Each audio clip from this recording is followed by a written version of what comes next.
Kuna bonge la tofauti kati ya mubaba na mukaka, kwa sababu mashosti hawa ambao ni mababa mapedeshe mjini, kuna tofauti mkubwa sana, kwa sababu ukikutana na mubaba afu ukikutana na mukaka, kwanza mwanaume mzuri au mubaba au watu kama mukaka, yani kuna tofauti. Unakuta mwanaume ambaye anajielewa, au unajua kwa hata pesa atakumwagia salali, kila kitu unachokitaka atakupatia. Kwanza zingatia, kwanza unamwangalia hata uvaji wake.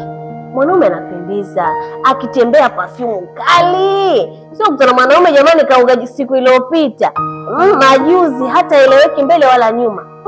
Unategemea kwa atakupatia pesa? Ila mimi naamini baba mwenye pesa zake kwanza ana gari kali, sema anaoishi ni kali. Kwanza hata ukimwambia mpenzi sijui naomba pesa sijui nini, atakupatia pesa chapa. Ila mkaka ambaye sasa hivi hata tu mtoto wa 2000 sijui, hata kama tuseme watoto 2000 wengine labda wana pesa, ila kuna tofauti mkubwa sana kutoka na mtu ambaye hanajielewa kakuzidi umri, tuseme ni mubaba wa 90 na ngapi huko sijui miaka gani, ila lazima kipato au pesa tazingatia. Mwambie baby sina hela ya gesi, sina hela ya pango, sina hela ya kusikia, atakupatia. Ila kutana na ambaye kama tuseme kuanzia 2000 kama kina Pius sijui kina nani, ukimwambia mpenzi wangu sina pesa ya kusikia, kwambia sikilizia kwanza mida takupigia simu mida. Jamani mashosti, mbona simu? Basi nakwambia wanaume kama hao jamani, muda mwingine wanakela sana, kwa sababu mtu mwingine unakuwa umecheza upate huko kausha damu LBL. Sasa hivi unajua vitu vingi vimetoka, lazima baadaye nikalipe, nimekopa huko, jina la tatu leo nikachukue mchezo.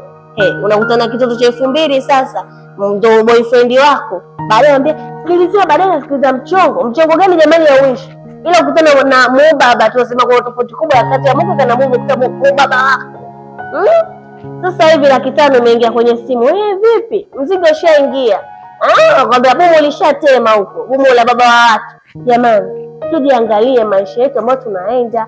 Ila tu mashosti zangu sio ndio mnaenda chuo mnaenda kuharibikiwa kabisa. Zingatieni na elimu pia ambayo mmekuja kuifuata huko chuo.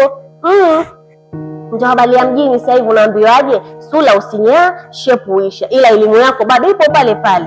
Ni mama wa taifa Kulsum Zubeli, nyuma ya kamera Abrahamu Msofe, baba mwenye tambi lake mjini jamani.